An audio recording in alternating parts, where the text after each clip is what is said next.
Today we're going to go over emotional eating and how to stop the cravings for sweet and salty foods. We're going to discover the emotional eating cycle, how to identify your emotional eating triggers, what preventive measures you can take today, what are the alternatives to emotional eating, and I'm going to have a few very special bonuses until the very end. I know many of us struggle with emotional eating and it's uncontrollable. When it happens, it's literally like you walk into the kitchen and 10 minutes later, you're just looking around and wondering, what the heck did I just do? Where did all of that food go? So if you can relate to that, what we're going to be covering today is super important. So what's the deal with emotional eating? Now imagine for a second here that you're eating not because you're hungry, but because there's little comfort, there's little stress relief, and there's like a pick-me-up type of whisper that you hear from all the foods around you. And guess what? When it happens, we often find ourselves reaching out for all those tempting foods, but usually they're not so healthy and they're referred to as junk or sugary snacks. And if you're anything like me and you struggle with that, because I've struggled with that in the past, you close your eyes for a second, then you open it up and you've just ate a tub of ice cream and half a pizza. And sometimes you even have that urge to sit in your car, go through the drive-thru, order burger, pizza, fries, whatever is the thing that you're craving, and just enjoy it and soothe the feelings that you're having. And emotional eating is something that is not only soothing your feelings, but it's something like a deep urge. The problem with it is after you finish eating, you're not actually solving the way you feel. It usually leaves you feeling worse than before you started. And you're left with wrestling your original emotional problem with now having consumed thousands of calories on top and feeling guilty about it. So if you can relate, we're going to have some ideas on what you can do to solve that. Now let's identify if you're an emotional eater or not. First, do you tend to eat more when stress kicks in? Usually emotional eaters have that tendency, which is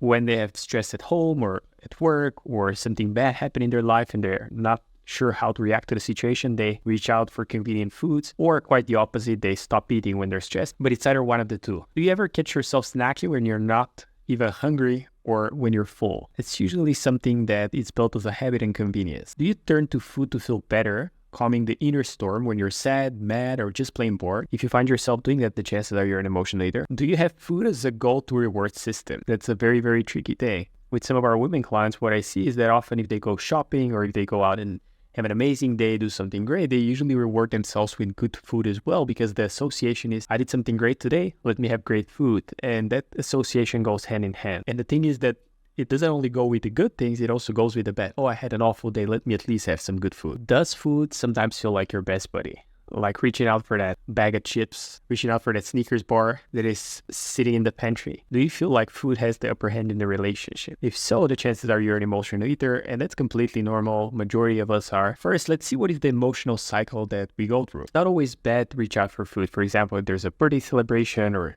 a special occasion, just taking a bite here and there is not a bad thing. But if it's a regular occurrence and it happens more often than not, the chances are you're dealing with some types of emotions. And usually what happens is something happens that upsets you, whether it's at work, somebody says something to you, or something unpleasant. You feel an overwhelming urge to eat, and then you eat more than you know you should, and then you feel guilty and powerless over food, and you say, screw it, and then you end up eating a lot more. And that cycle repeats, and usually a slice of pizza can turn into like a whole week of junk eating fest. And after the end of the week, you completely hate yourself and you say, I'm going to stop eating food altogether. You stop eating for a couple of days and then the cycle repeats again and again. So I know this is something that has happened to me, and I'm sure many of you are going to be facing the same thing. But don't worry, there's things that you can do to totally prevent that.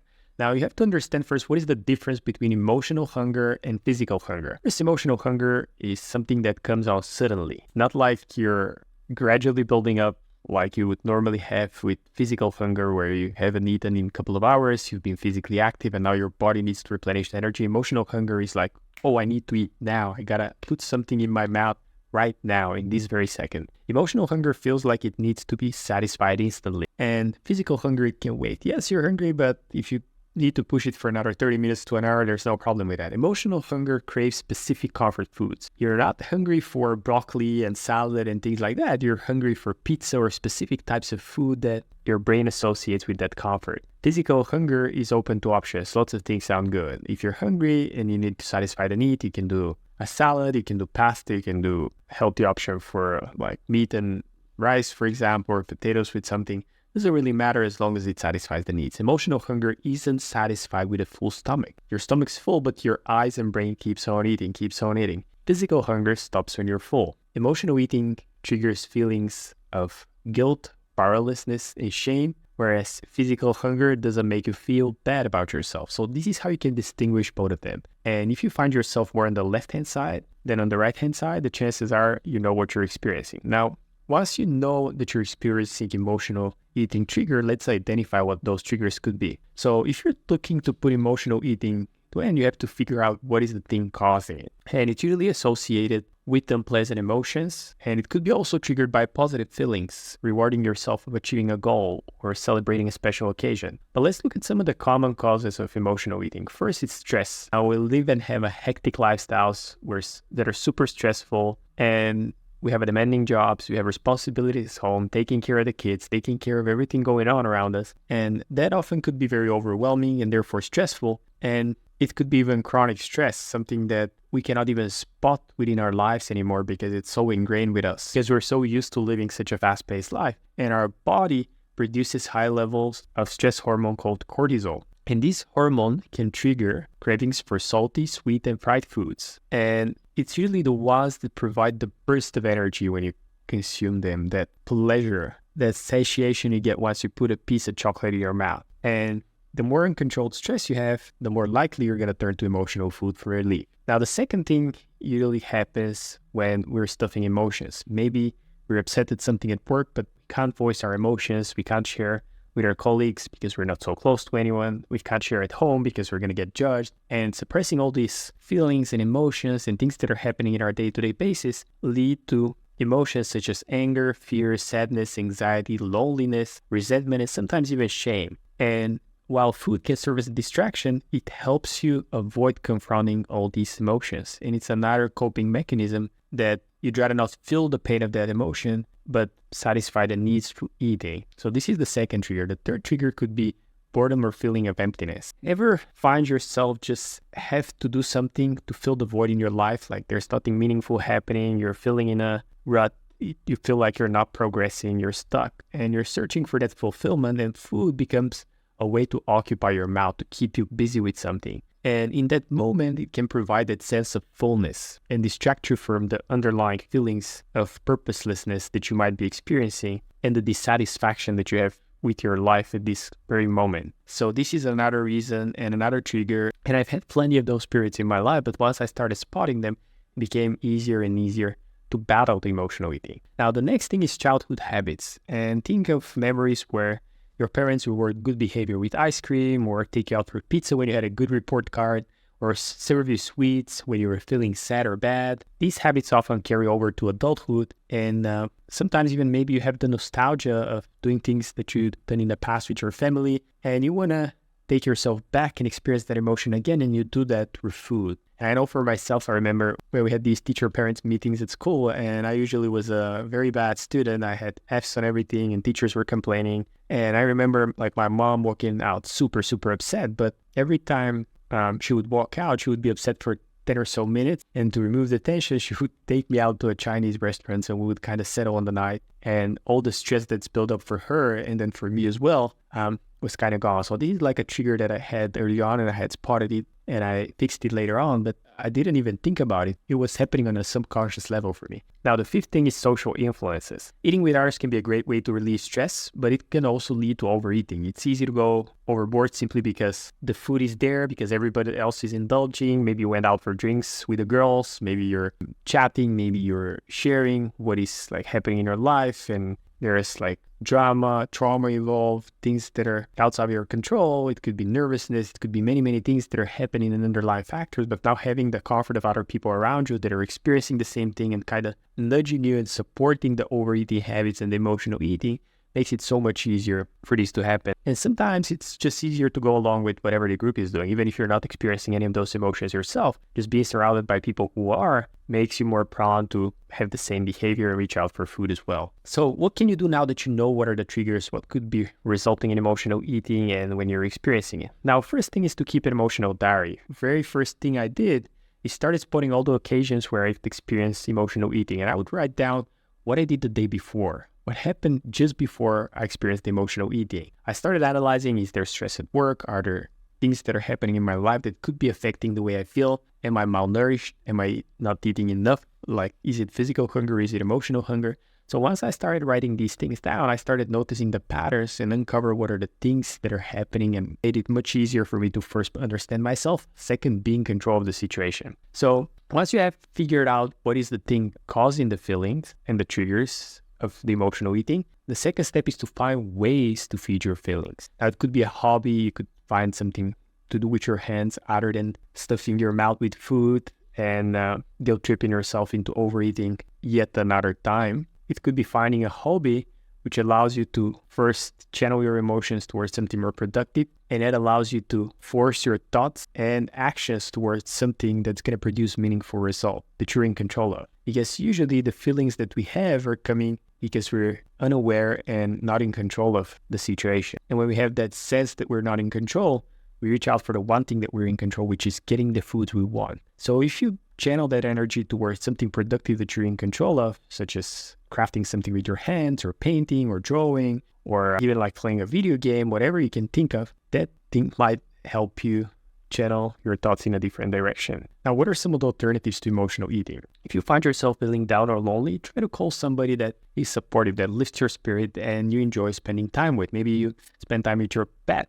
Nurturing your pet has this lovely, gushy feeling that helps you forget everything else and just go past emotional triggers and continue as normal. When anxiety strikes, try channeling that nervous energy into something productive. Maybe you go to the gym, maybe you go for a run, maybe you start dancing in your room, whatever it is, just channel that energy and focus it towards something meaningful that's going to help you towards your goals. If you're feeling exhausted, instead of reaching out for comfort food, try to create a routine around treating yourself with something nice. Maybe it's a nice cup of tea. Maybe it's a relaxing bath. Maybe it's lighting some candles. Maybe it's just preparing a beautiful fruit salad. Whatever it is, it's going to make you feel so great once you have that sense of accomplishment and you're enjoying the fruits of your labor. It really helps. And to combat boredom, you can usually pick up a good book, watch a comedy, like watch a show, or just go outdoors and enjoy a walk or something that, again, feeds your brain, feeds your senses, and is also productive and meaningful.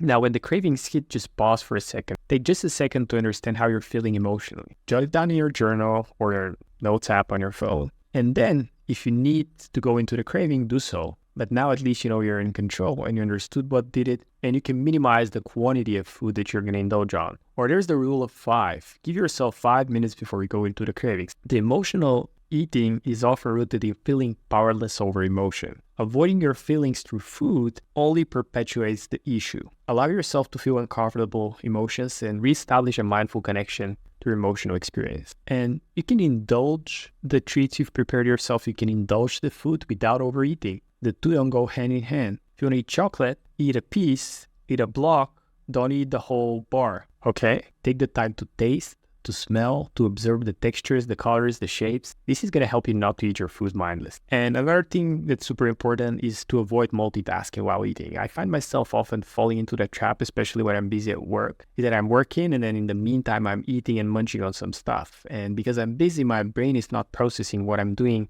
on the back burner, which is usually stuffing myself with convenient snacks or sugary bars that give me that kick of energy. And usually I have a rule, and I took that from Japan. We have a Fit Club location in Japan with a massive team, and I was always super impressed by how people there age so gracefully, how they're always slim, and they have this rule that you can't be eating and walking. So if you're eating, you got to be eating. If you're watching TV, you're watching TV. You don't do the two at the same time. You're going to be just eating, enjoying the food, or they're going to be just working. So there's no in between. This really helps first appreciate and cherish every moment, and second, avoid overeating. And the next thing is to learn to accept your feelings, even the bad ones. It's completely normal. We all have a bad day. We all feel guilty. We all sometimes overeat. And we're also feeling powerless over our emotions in certain situations. And even if you don't know how to deal with emotions and how to control your feelings, just stuffing yourself with food is not going to help. The first step to controlling emotional eating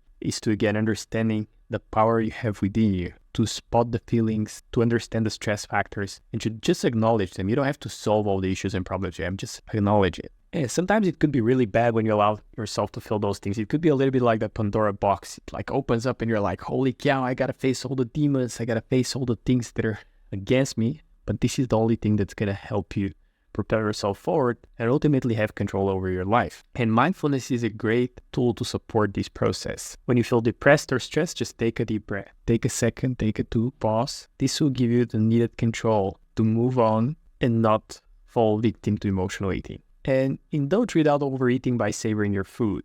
Just enjoy every bite. This is another thing that Japanese do. They have prepared every dessert, no matter how big or small, in a very nice cup, very visually appealing, presented in a very nice way on the plate. Just by doing that, your brain is already eating the food without you ever touching it, and therefore even a small portion will do the job of making you feel satisfied. And another thing that I briefly touched upon already is the mindful eating, meaning when you're eating, just focus on eating. Turn the TV off, give your full attention, and this will help you stop the emotional eating spree. Your meal will get the attention it deserves, and therefore all the other things on the back burner will kind of slow down as processes, and you'll be better equipped to recognize when your stomach says, I'm full. And the next thing that really helps to battle emotional eating, I see many women, and guys for that matter, that are malnourished, and they often mistake emotional eating with malnourishment. So if you're not consuming enough protein in your diet, if you're not getting enough fiber, if you're not hydrating yourself, often you find yourself in that need of quick energy, especially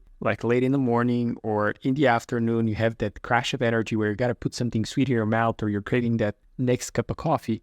Usually that's a sign from your body that there's something going on, that you need a regular occurrence of energy boosting foods and that you might be malnourished. So having healthy habits, eating healthy, exercising, taking care of your sleep and rest, supplementing your diet with extra vitamins and minerals are all things that are going to propel you and help you remove those things. And especially with our clients in the Impactful Loop program, we've seen it again and again that women who struggled with emotional eating for all their life, once they start improving their nutrition habits, once they get active, emotional eating's gone. And sure, yeah, they experience emotional eating triggers every now and then. We're talking like once or twice a month, but it's nothing compared to before where it was like 3 to 4 times a week. So make time for that daily sweat session. Aim for solid 8 hours of sleep. If you can't, just break it down to 7 hours or 6 hours, and then try to get small naps throughout the day, or power nap, or just try to get longer rest periods over the weekends. Give yourself the gift of relaxation.